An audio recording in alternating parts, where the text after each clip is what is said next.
Election అప్డేట్స్ను అందరికంటే ముందుగానే తెలుసుకోవాలంటే ఈరోజే ఆర్టీవీ లైవ్ యాప్ని మీ మొబైల్లో డౌన్లోడ్ చేసుకోండి. నమస్తే, వెల్కమ్ టు గేమ్ చేంజర్. ఆంధ్రప్రదేశ్లో వాతావరణం కాస్త చల్లబడింది, కానీ రాజకీయ వేడి మాత్రం ఇంకా సగలు కక్కుతూనే ఉంది. ముఖ్యంగా ఎన్నికలకు సంబంధించి ఫలితాలు రోజు రోజుకి ఉత్కంఠ రేపుతున్నాయి. ఎవరి ఊహలు వాళ్ళవి, ఎవరు అంచనాలు వాళ్ళవి. ముఖ్యంగా సంసిద్ధమైపోతున్నారైతే కొన్ని సందర్భాల్లో మా పార్టీ అత్యధిక స్థానాలు సంపాదిస్తున్న ఒకరంటూ ఉంటే లేదు మాదే అత్యధిక సీట్లు సాధిస్తాం, మేమే అత్యధిక సీట్లు సాధిస్తామంటూ మరొక పార్టీ అంటోంది. ఈ నేపథ్యంలో గ్రౌండ్ లెవెల్లో ఎటువంటి సినారియో ఉంది అనేది పోలింగ్కి ముందు ఆర్టీవీ స్టడీ రిపోర్ట్ మీ ముందు ఇచ్చే ప్రయత్నం చేస్తుంది. మరి ఇప్పుడు ఎటువంటి సినారియో ఉంది, ఎటువంటి అంచనాలు ఉన్నాయనేది మీ ముందు ఇచ్చే ప్రయత్నం చేస్తున్నాం. ముందుగా అన్నిటికన్నా ముందు 2019కి సంబంధించి క్యాలిక్యులేషన్స్ ఏంటి అనేది ఒకసారి చూసే ప్రయత్నం చేద్దాం. 2019లో ఎవరు ఎన్ని స్థానాలు సంపాదించారని ఒకసారి చూసే ప్రయత్నం చేద్దాం. ఇదిగోండి, ఉమ్మడి ప్రకాశం జిల్లాకు సంబంధించి మ్యాప్ను కనుక మీరు గమనిస్తే ఇక్కడ దాదాపుగా 1, 2, 3, 4, 5, 6, 7, 8 స్థానాల్లో వైసీపీ తన హవా చాటింది. అలాగే 1, 2, 3, 4 స్థానాలని టీడీపీ కైవసం చేసుకుంది. అదే నెంబర్స్ను ఒకసారి మనం ఇక్కడ బిగ్ నెంబర్స్గా మీరు చూడొచ్చు. ఇక్కడ 8, 4 వైసీపీ 8 స్థానాలను సొంతం చేసుకుంది. 2019లో తెలుగుదేశం పార్టీ 4 స్థానాలను కైవసం చేసుకుంది. జనసేన కావచ్చు, బీజేపీ కావచ్చు, ఒక్క స్థానాన్ని కూడా కైవసం చేసుకోలేకపోయింది. 2019లో మొత్తం 12 స్థానాలు ఉంటాయి. సో ఈ నేపథ్యంలో 2024 ఎలక్షన్కి సంబంధించి ఎన్నికల సందర్భంలో కొన్ని కీ పాయింట్స్ ఉన్నాయి, వాటి గురించి ప్రస్తావించుకుందాం. ఆ తర్వాత ప్రెసెంట్ గ్రౌండ్ లెవెల్లో ఎటువంటి సినారియో ఉంది అనేది మీ ముందు ఇచ్చే ప్రయత్నం చేస్తాం. ఒకసారి ఉమ్మడి ప్రకాశం జిల్లాకు సంబంధించి కొన్ని కీ పాయింట్స్ చూసే ప్రయత్నం చేద్దాం. 2024 ఎన్నికల సందర్భంగా ఇక్కడ మొత్తం 12 నియోజకవర్గాలు ఉన్నాయి. ఉమ్మడి ప్రకాశం జిల్లాలో ఈసారి 86% పైగా, అంటే 86% పైగా పోలింగ్ నమోదైంది. ఇది ఇక్కడ సినారియో. దీంతో పాటు మరికొన్ని పాయింట్స్ చూస్తే కనుక రాష్ట్రంలోనే అత్యధిక పోలింగ్ శాతం, అవును రాష్ట్రంలోనే అత్యధికంగా పోలింగ్ నమోదైంది ఉమ్మడి ప్రకాశం జిల్లాలోనే, అది కూడా దర్శిలో 91.39% పోలింగ్ నమోదైంది. ఇక 2019 ఎన్నికల్లో 8 స్థానాల్లో వైసీపీ గెలిస్తే 4 స్థానాలని టీడీపీ కైవసం చేసుకుంది. ఇది కొన్ని కీ పాయింట్స్ గురించి మాట్లాడుకుంటే, దీంతో పాటు ఇక్కడ నియోజకవర్గాల గురించి ప్రస్తావించుకుందాం. దర్శి, గిద్దలూరు, మార్కాపురం, కందుకూరు, ఈ నియోజకవర్గాలకు సంబంధించి ఇక్కడ ఓటరు నాడి అంతు చిక్కటం లేదు. అవును, పలు సెగ్మెంట్లలో నెక్ టు నెక్ ఫైట్ ఉంది ఈ నియోజకవర్గాలకు సంబంధించి. దాంతోపాటు గ్రామాల్లో మహిళా ఓటర్లు ఎటువైపు మొగ్గు చూపారు అన్నది ఉత్కంఠ రేపుతోంది. వాళ్లకు సంబంధించి గ్రామాల్లో మహిళలు ఎవరి వైపు మొగ్గు చూపారనే అంశానికి సంబంధించి చాలా ఉత్కంఠ పెంచుతోంది రోజు రోజుకి. ముఖ్యంగా కొన్ని జిల్లాల్లో చూసుకుంటే ఆ ఇంపాక్ట్ మనకి ఉమ్మడి ప్రకాశం జిల్లాలో కూడా కనిపిస్తోంది. దాంతోపాటు అర్బన్ ఓటర్లు, ఉద్యోగుల ఓట్లు కూడా కూటమికే పడ్డాయా అనేది బిగ్గెస్ట్ క్వశ్చన్ మార్క్. ఇది కూడా చాలా ఉత్కంఠను రేపుతోన్న పరిస్థితి. ఇవి కొన్ని కీ పాయింట్స్. ఈ నేపథ్యంలో గ్రౌండ్ లెవెల్లో ఎటువంటి సినారియో ఉంది, ఎటువంటి అంచనాలు ఉన్నాయి, ఎటువంటి డిస్కషన్స్ జరుగుతుంది, ఎటువంటి అంశాల మీద చర్చ జరుగుతోంది తెలుసుకునే ప్రయత్నం చేద్దాం. మా ప్రతినిధి శ్రీనివాస్ అప్డేట్స్ అందించేందుకు లైవ్లో సిద్ధంగా ఉన్నారు. ఎస్ శ్రీనివాస్ దగ్గరికి వెళ్తున్నాం. శ్రీనివాస్, ఇక్కడ దర్శి నియోజకవర్గానికి సంబంధించి మాట్లాడుకున్నా, లేకపోతే కొన్ని నియోజకవర్గానికి సంబంధించి మాట్లాడుకుంటే ఇక్కడ ఓటర్ల నాడి అంతు చిక్కటం లేదు అనే మాట వినిపిస్తోంది. దాంతోపాటు గ్రామాల్లో మహిళలకు సంబంధించి కూడా ఎటువైపు మొగ్గు చూపారనే అంశానికి సంబంధించి మాత్రం ఉత్కంఠ రేపుతున్న నేపథ్యంలో ప్రజెంట్ ఉమ్మడి ప్రకాశం జిల్లాలో నియోజకవర్గాల వారీగా ఎటువంటి చర్చ జరుగుతుంది, ఎటువంటి అంచనాలు ఉన్నాయి? సచిన్, ఉమ్మడి ప్రకాశం జిల్లాలోని 12 నియోజకవర్గాల్లో గతంలో ఎన్నడూ లేని విధంగా 2024 సార్వత్రిక ఎన్నికలు అయితే జరిగాయని చెప్పేసి గంట పదంగా కూడా చెప్పుకోవచ్చు. అందుకు ఉదాహరణగానే ఇక్కడ జరిగిన పోలింగ్ శాతం అయితే చెబుతుంది. ఎందుకంటే గతంలో అయితే పోలింగ్ శాతం 75%కి మించిన దాఖలాలు లేని పరిస్థితుల్లో ఈసారి 91% కూడా చేరింది. దానికి ముఖ్యంగా దర్శి నియోజకవర్గం చెప్పుకోవచ్చు. ఎందుకంటే మొదటి నుంచి ఉమ్మడి ప్రకాశం జిల్లాలో నియోజకవర్గాల్లో మొదటి దర్శి నియోజకవర్గం వార్తల్లో నిలుస్తోంది. ఎందుకంటే ఇక్కడ వైఎస్ఆర్సీపీ అభ్యర్థిగా బూచేపల్లి శివప్రసాద్ రెడ్డి ఆ బరిలో ఉంటే అతనికి నల్లేరు మీద నడక విజయం అని చెప్పేసి అనుకున్నారు. కానీ ఉన్నట్టు ఉండి టీడీపీ కూటమి అభ్యర్థిగా డాక్టర్ గుట్టిపాటి లక్ష్మి బరిలోకి రావడం కూడా అక్కడ పూర్తిగా రాజకీయ గణాంకాలు అయితే మారిపోయిన పరిస్థితి ఉంది. కాకపోతే ఇక్కడ గట్టి పోటీ గుట్టిపాటి లక్ష్మి ఇస్తున్నారు. దానికి అనేకమైన కారణాలు ఉన్నాయని చెప్తున్నప్పుడు కూడా ఇక్కడ విజయం ఎవరిని వరుస్తుంది అనేది ఇప్పటి వరకు కూడా క్లారిటీగానే అటు వైసీపీ ఇటు టీడీపీ చెప్పలేని పరిస్థితి. కాకపోతే ఏ పార్టీకి సంబంధించిన వాళ్ళు ఈసారి మేమే గెలుస్తున్నాము దర్శి నియోజకవర్గంలో అని చెప్పేసి ఇటు గొట్టిపాటి లక్ష్మీ వర్గీయులు, అదేవిధంగా డాక్టర్ బూచపల్లి శివప్రసాద్ రెడ్డి వర్గీయులు కూడా ఇటు దర్శనం చెప్పుకున్న పరిస్థితి. కాకపోతే ఈసారి దర్శి నియోజకవర్గ ప్రజలు ఎటువైపు మొగ్గు చూపారు? ఎందుకంటే సాంప్రదాయంగా వస్తున్నటువంటి వైఎస్ఆర్సీపీకి మరొకసారి అవకాశం ఇస్తారా, లేకపోతే కొత్తగా వచ్చిన గొట్టిపాటి లక్ష్మికి అవకాశం ఇచ్చి దర్శి నియోజకవర్గం అభివృద్ధికి చేసే దానికోసం ఒక అవకాశం అయితే ఆమెకి ఇస్తారని చెప్పి కూడా చూస్తున్న పరిస్థితి.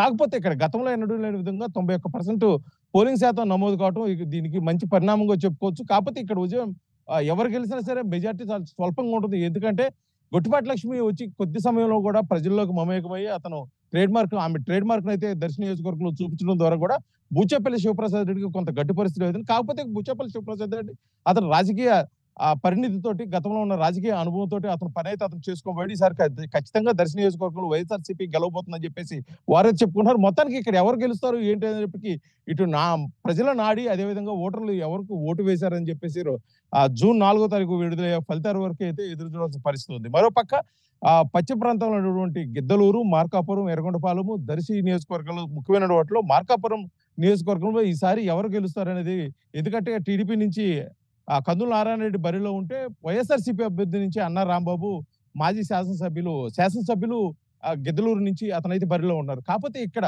సాంప్రదాయంగా కొనసాగుతుంది వైఎస్ఆర్సీపీగా మరోసారి అవకాశం ఇస్తారని చెప్పేసి వారు కానీ ఈసారి టీడీపీ కూటమి అభ్యర్థిగా ఉన్నటువంటి కందుల నారాయణ రెడ్డి ఈసారి విజయం సాధించబోతున్నారు.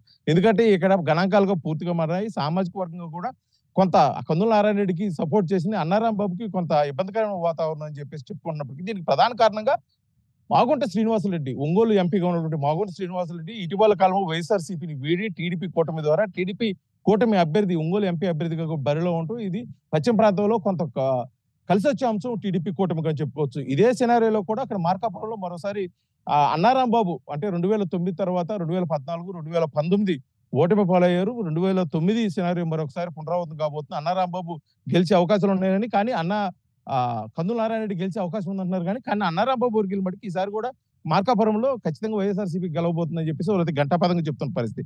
మరోపక్క ఎర్రగొండపాలెం నియోజకవర్గంలో ఇప్పటి వరకు జరిగిన 9 అసెంబ్లీ ఎన్నికలకు సంబంధించి ఇప్పుడు ఒక్కసారి కూడా అక్కడ గెలవనటువంటి టీడీపీ కూటమి అభివృద్ధి ఈసారి గట్టిగా అయితే గూడూరు ఎలక్షన్ బాబు అయితే గట్టి ప్రయత్నం అయితే చేయడం జరిగింది. ఎందుకంటే దానికి సంబంధించి వారి కుటుంబ సభ్యులు, ముఖ్యంగా వారి కూతురు డాక్టర్ హోదాలో కూడా ప్రజల్లో మమేకమై సమస్యలు తెలుసుకుంటూ వైసీపీ చెప్పేసి ఒకరిపై ఒకరు కూడా విమర్శలు చేసుకుంటూ ఒకరిపై ఒకరు ధీమా కూడా అంటే నేనే గెలుస్తానని చెప్పేసి ధీమా కూడా వ్యక్తం చేసిన పరిస్థితి ఉంది. కాకపోతే గతంలో ఎన్నడూ లేదు. ఎందుకంటే 2019లో సుమారు పులివెందుల తర్వాత 84,000 మెజార్టీ, అత్యధిక మెజార్టీ వచ్చిన నియోజకవర్గం గిద్దలూరు నియోజకవర్గం వైఎస్ఆర్సీపీకి. అటువంటి నియోజకవర్గంలో కూడా వైఎస్ఆర్సీపీకి కొన్ని గడ్డు పరిస్థితులు ఎదురయ్యాయి. దానికి ముఖ్యమైన కారణం మాగుంట శ్రీనివాసరెడ్డి వంటి వారు పార్టీ వేయటం, అదేవిధంగా కేపీ నాగార్జున రెడ్డి మార్కాపురం నుంచి గిద్దలూరుకు రావటం, ఇటు అనేక సమస్యలు చెప్పుకుంటా పోతే, కాకపోతే ఎన్నికల సమయం దగ్గర పడే కొద్ది కూడా అక్కడ సమీకరణాలు పూర్తిగా మారాయి. సామాజిక వర్గ పరంగా కూడా కేపీ నాగార్జున రెడ్డికి సపోర్ట్ చేశారని చెప్పేసి చెప్పుకున్నప్పుడు కూడా గతంలో గిద్దలూరు నియోజకవర్గంలో జరగని విధంగా కూడా అనేక వలసలు పార్టీలు వీడి టీడీపీలోకి రావటం, టీడీపీకి కలిసి వచ్చే అంశంగా కూడా ముత్తుమల అశోక్ రెడ్డి చెప్పుకుంటూ వస్తున్నాడు. ఇక్కడ ఓటింగ్ శాతం కూడా బాగా పెరిగింది. ఈసారి టీడీపీ కూటమికి దూర ప్రాంతాల నుంచి వచ్చిన వాళ్ళు కూడా అంటే వలసలు వెళ్ళి పనిచేసుకునే వాళ్ళు కూడా వచ్చి టీడీపీకి మద్దతు తెలిపారని చెప్పేసి ముత్తుమల అశోక్ రెడ్డి చెప్పుకుంటే ఎట్టి పరిస్థితుల్లో కూడా ఈసారి కూడా గిద్దలూరు నియోజకవర్గంలో వైఎస్ఆర్సీపీ మరొకసారి గెలవబోతుందని చెప్పేసి కూడా కేపీ నాగార్జున రెడ్డి చెప్పుకున్న పరిస్థితి. కాకపోతే ఇక్కడ ప్రజలు సాంప్రదాయాన్ని కొనసాగిస్తారా, లేకపోతే సాంప్రదాయానికి బ్రేక్ చెప్పి మరొకసారి సంచలనమైన తీర్పు ఇచ్చి టీడీపీ కూటమికి అభ్యర్థిని గెలిపిస్తారనేది మటుకి పూర్తిగా వేచి చూడాల్సిన పరిస్థితి అవుతుంది. మరోపక్క ఉమ్మడి ప్రకాశం జిల్లాలోని ఇప్పుడు ప్రస్తుతం నెల్లూరు జిల్లాలో ఉన్నటువంటి కందుకూరు నియోజకవర్గంలో వైఎస్ఆర్సీపీ అభ్యర్థిగా ఉన్నటువంటి కనిగిరి మాజీ ఎమ్మెల్యే బుర్రా మసూదన్ యాదవ్ ఖచ్చితంగా గెలుస్తారు అని చెప్పేసి నిన్నటి వరకు అనుకున్న పరిస్థితి. దానికి అనేక కారణాలు. ఎందుకంటే బుర్రా మసూదన్ యాదవ్ కొత్తగా వచ్చినప్పుడు కూడా అటు టీడీపీ కూటమి అభ్యర్థి ఉన్నటువంటి ఇంటూరు నాగేశ్వరరావుకి అనేక ప్రతికూల అంశాలు ఉన్నాయి. ఎందుకంటే ఇంటూరు రాజేష్ సరిగా సపోర్ట్ చేయకపోవటం, సీనియర్ నాయకులు 2 సార్లు శాసనసభ్యులుగా ఉన్నటువంటి దివి శివరాము దూరంగా ఉండటము, ఈ వైఎస్ఆర్సీపీకి కలిసి వచ్చే అంశాలు అని చెప్పుకుంటున్న ఈ తరంలో కూడా ఎన్నికల సమయం ముందు కూడా కొన్ని పరిణామాలు అయితే చోటు చేసుకున్న పరిస్థితి. ఎందుకంటే కందుకూరు శాసనసభ్యులుగా వైఎస్ఆర్సీపీ శాసనసభ్యులుగా ఉన్నటువంటి మానుగుంట మహేందర్ రెడ్డి కొంత ప్రచారానికి దూరంగా ఉన్నాడు. అతను శ్రేణుల్ని స్తబ్దతగా ఉంచడం వల్ల కూడా ఇది వైఎస్ఆర్సీపీకి కొంత ఇబ్బందికరమైన వాతావరణం అని చెప్పేసి అక్కడైతే పార్టీ శ్రేణులు చెప్పుకుంటున్నారు. కానీ ఇదేమీ లేదు. వైఎస్ఆర్సీపీ తరఫున ఉన్న ప్రతి ఒక్కరు కూడా ఈసారి వైఎస్ఆర్సీపీకే మద్దతు తెలిపారని చెప్పేసి ఇటు వైసీపీ శ్రేణులు చెప్పుకుంటున్నారు. బుర్రా మసూదన్ మరోసారి కందుకూరు నియోజకవర్గం నుంచి వైఎస్ఆర్సీపీ అభ్యర్థిగా నేను గెలవబోతున్నానని చెప్పుకుంటారు. కానీ అక్కడ సమీకరణాలు చూసుకుంటే, ఎందుకంటే మానుగూడ మహేందర్ రెడ్డికి మాచవరం, కందుకూరు ప్రాంతాల్లోని ఓటర్స్ అంటే సుమారు 15,000 ఓటర్స్ అతనికి మద్దతు తెలుపుతారు ఇర్రెస్పెక్ట్ ఆఫ్ పార్టీస్. వాళ్ళు ఈసారి ఏ పార్టీకి మద్దతు తెలిపారో ఆ పార్టీ ఈసారి గెలవబోతుంది. వాళ్ళు అధిక శాతం సామాజిక వర్గం చూసుకున్నట్టయితే చౌదరి సామాజిక వర్గం టీడీపీ అభ్యర్థి ఇంటూరి నాగేశ్వరరావుకి మద్దతు తెలిపారు కాబట్టి ఈసారి నాగేశ్వరరావు అతను గెలవబోతున్నాడని చెప్పేసి, ఎందుకంటే ఫ్రేమ్ లో కూడా లేనటువంటి ఇంటూరు నాగేశ్వరరావు ఈసారి గెలుపు అభ్యర్థిగా కూడా కందుకూరు నియోజకవర్గంలో బరిలో ఉండబోతున్నాడు. అదేవిధంగా కూడా పోలింగ్ కూడా జరిగింది, రిజల్ట్స్ కూడా మాకే మద్దతుగా రాబోతున్నాయని చెప్పేసి ఇంటూరు వర్గీయులు అయితే చెప్పుకుంటున్న పరిస్థితి. కానీ ఇక్కడ పరిస్థితి కూడా పూర్తిగా ఎవరు గెలుస్తారు, ఎవరికి విజయాన్ని కందుకూరు నియోజకవర్గ ప్రజలు అందిస్తారని చెప్పేసి కూడా పూర్తిగా తెలియాల్సిన పరిస్థితి ఇప్పటి వరకు ఉంది. మరోపక్క కొండపి నియోజకవర్గం ఇక్కడైతే వైఎస్ఆర్సీపీ అభ్యర్థి కాబట్టి మంత్రి ఆదిమూలపు సురేష్ బరిలో ఉంటే టీడీపీ అభ్యర్థిగా 2 సార్లు వరుస విజయాలతో హ్యాట్రిక్ విజయం కోసం ఉన్నటువంటి డాక్టర్ డోలాశ్రీ బాల వీరాంజన స్వామి టీడీపీ కూటమి అభ్యర్థిగా బరిలో ఉన్నాడు. ఇప్పుడు 2024 ఎన్నికలు జరిగేంత వరకు కూడా ఇక్కడ పోటాపోటీగా ఉంది, మేము గెలుస్తాము అంటే మేము గెలుస్తామని. కాకపోతే అక్కడ ఓటింగ్ సమయానికి గణాంకాలు పూర్తిగా మారిపోయాయి. టీడీపీ కూటమి అభ్యర్థికి అత్యధిక మెజార్టీ వచ్చే అవకాశం ఉందని చెప్పేసి పూర్తిగా అయితే ఒక చర్చ అయితే నడుస్తుంది. లేదు ఇక్కడ వైఎస్ఆర్సీపీ అభ్యర్థి గెలవబోతున్నారని చెప్పేసి. కానీ దీనికి ముఖ్య కారణాలు గత 2 సంవత్సరాల నుంచి ప్రజలకు దగ్గరగా ఉన్నటువంటి డాక్టర్ డోలశ్రీ బాలవీరంజన స్వామి మీద ఒక సింపతి అయితే ఉంది, అతనికి ఒక మంచి పేరు అయితే ఉంది. అందువల్ల కూడా తటస్థంగా ఉన్న ఓట్లు మొత్తం కూడా టీడీపీ కూటమి అభ్యర్థిగా పడిపోతున్నాయి. ఎందుకంటే కేవలం ఎన్నికల సమయానికి 2 నెలలు ముందు రావటం, అదేవిధంగా వైసీపీలో చీలుకులు ఇవన్నీ వైఎస్ఆర్సీపీ అభ్యర్థి డాక్టర్ ఆదిమూలపు సురేష్ కి ప్రతికూల అంశాలు వచ్చాయి. దీనివల్ల అతనికి ఓటము అవకాశాలు ఎక్కువ ఉన్నాయని చెప్పేసి కూడా ఇక్కడ రాజకీయ విశ్లేషకులు అయితే చెప్పుకునే పరిస్థితి. ఇక్కడున్న గత సాంప్రదాయాన్ని చూసుకున్నట్టయితే వరుసగా 2 విజయాలు ఎవరికి 3వ విజయం కంటిన్యూ చేసిన పరిస్థితులు ఆ సాంప్రదాయాన్ని కొనసాగించబడినైతే వాటికి టీడీపీ ఓటమి అవకాశాలు ఉన్నాయి. అదేగా లేదు సంప్రదాయాన్ని బ్రేక్ చెప్పి కొత్త చరిత్ర దానికి తెరదీసే విధంగా అయితే మరొకసారి టీడీపీ అభ్యర్థిగా ఉన్నటువంటి డోలశ్రీ బాలవీరేంద్ర స్వామి అయితే ఇక్కడ గెలిచే అవకాశాలు అయితే పుష్కలంగా కనిపిస్తున్నాయి. కానీ వైసీపీ శ్రేణుల మటుకి ఈసారి కూడా కొండపి నియోజకవర్గంలో వైఎస్ఆర్సీపీ అభ్యర్థి ఆదిమూలపు సురేష్ మరోసారి గెలవబోతున్నారని చెప్పేసి కూడా వాళ్ళు చెప్తున్న పరిస్థితి. మరోపక్క సంతరోదల నియోజకవర్గంలో ఇక్కడ కూడా వైఎస్ఆర్సీపీ అభ్యర్థిగా మంత్రి మెరుగు నాగార్జున బరిలో ఉంటే టీడీపీ కూటమి అభ్యర్థిగా బిఎన్ విజయ్ కుమార్ ఉన్నాడు. బిఎన్ విజయ్ కుమార్ గత 2009 తర్వాత 2014, 2019 ఓటమి పాలైనా కూడా టీడీపీని అంటిపెట్టుకోవటం, అతను ప్రజల్లో పూర్తిగా సింపతి ఉండటం, అదేవిధంగా సామాజిక వర్గాల పరంగా స్థానికుడిగా ప్రజలకు అందుబాటులో ఉంటూ అతను కలిసి వచ్చే అంశాలు అయ్యి ఈసారి 2024 ఎన్నికల్లో టీడీపీ కూటమి అభ్యర్థిగా బిఎన్ విజయ్ కుమార్ ఖచ్చితంగా విజయం సాధించబోతున్నారని చెప్పేసి అక్కడ పరిస్థితులు అయితే చెప్తున్న పరిస్థితి. కాకపోతే మెరుగు నాగార్జున వచ్చిన సమయం కొద్ది సమయం మొదటి నుంచి కూడా జిల్లా ఇన్ఛార్జ్ మంత్రిగా ఉన్నాడు కానీ నియోజకవర్గం మీద ప్రత్యేకమైన పట్టు లేదు. కాకపోతే మంత్రి మెరుగు నాగార్జున నియోజకవర్గానికి అభ్యర్థిగా వచ్చిన నేపథ్యంలో కూడా స్థానిక శాసనసభ్యుడు టీజే సుధాకర్ బాబు వర్గీయులు అయితేమి వైఎస్ఆర్సీపీలో కొన్ని శ్రేణులు పూర్తిగా మద్దతు తెలపలేదు.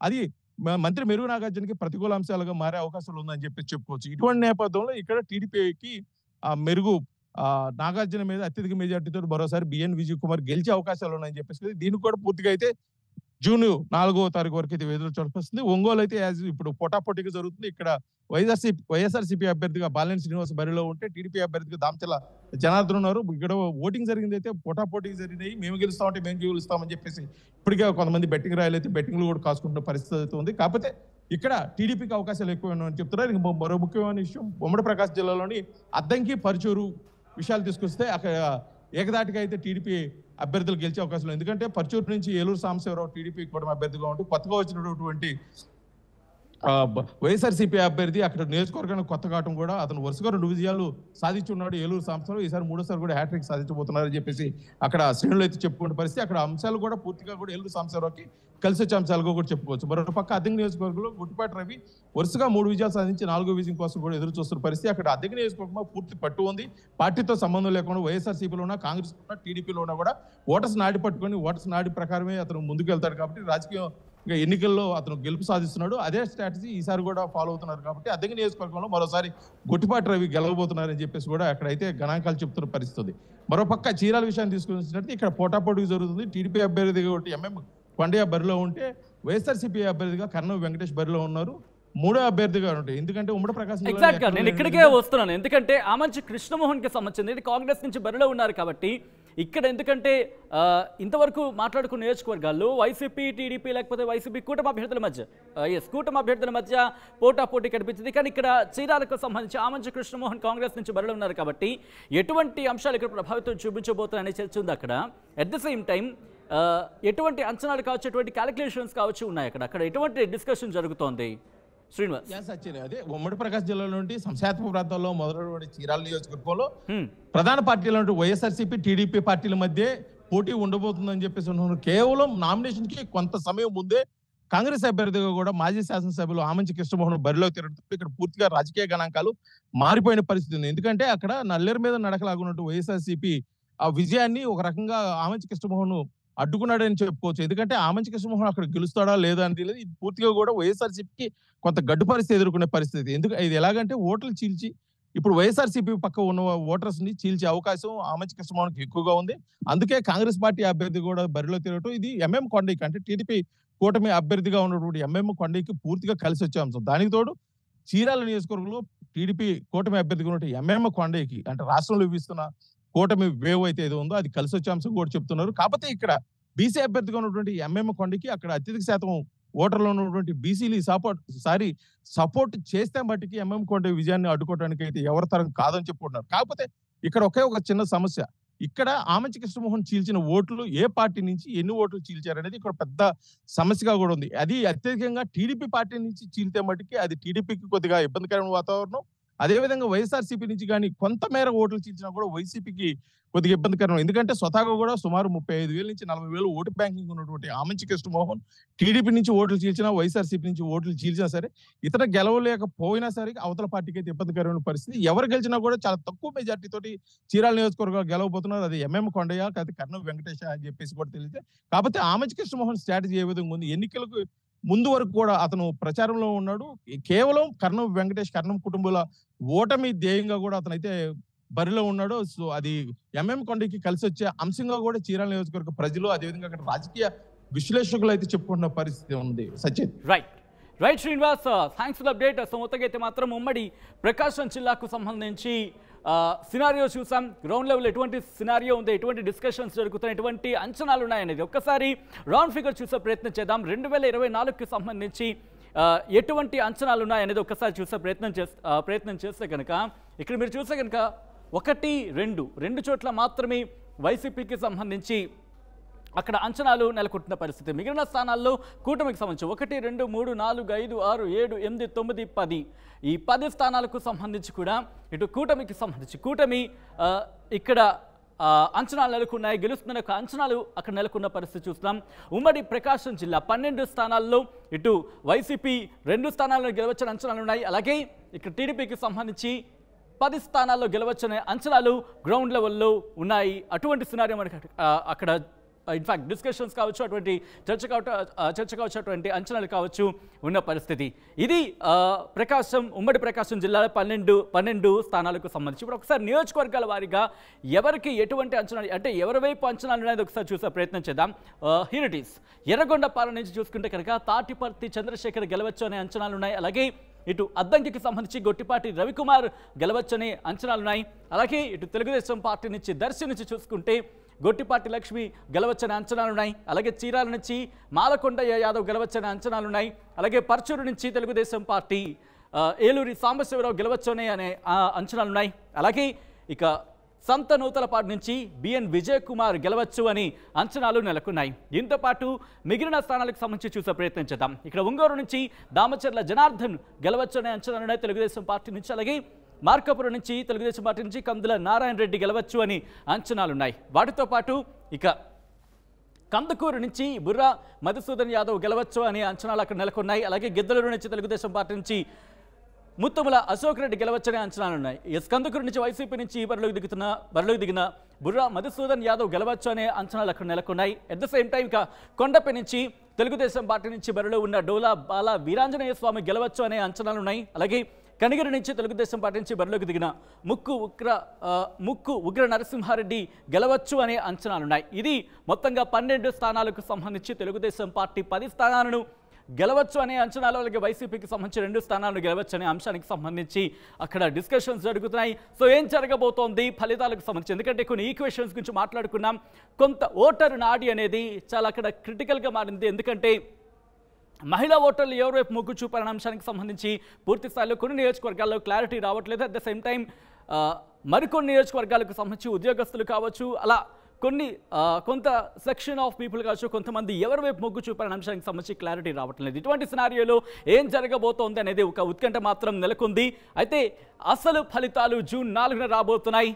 ఆ రోజు ఏం జరగబోతోంది, నియోజకవర్గాలు ఎటువంటి సినారియో ఉంది, ఆర్టీవీ లైవ్ యాప్ ద్వారా మినిట్ టు మినిట్ అప్డేట్ మీ మునివేళలో ఉండబోతోంది. మీరేం చేయాలంటే కనుక ఆర్టీవీ లైవ్ యాప్ని డౌన్లోడ్ చేసుకోండి. డౌన్లోడ్ చేసుకుంటే కనుక మీకు ప్రతి అప్డేట్ మినిట్స్లో మీ మునివేళలో ఉంటుంది. సో ఆర్టీవీ లైవ్ యాప్ని డౌన్లోడ్ చేసుకోండి. జూన్ 4న ఏ నియోజకవర్గంలో ఎటువంటి సినారియో ఉంది అనేది మీ మునివేళలో ఉంచే ప్రయత్నం చేస్తుంది ఆర్టీవీ. మరిన్ని వీడియోస్ కోసం ఛానల్ని సబ్స్క్రైబ్ చేయండి. లేటెస్ట్ అప్డేట్స్ కోసం వాట్సాప్ ఛానల్ని ఫాలో చేయండి. అండ్ లింక్ డిస్క్రిప్షన్లో ఉంది.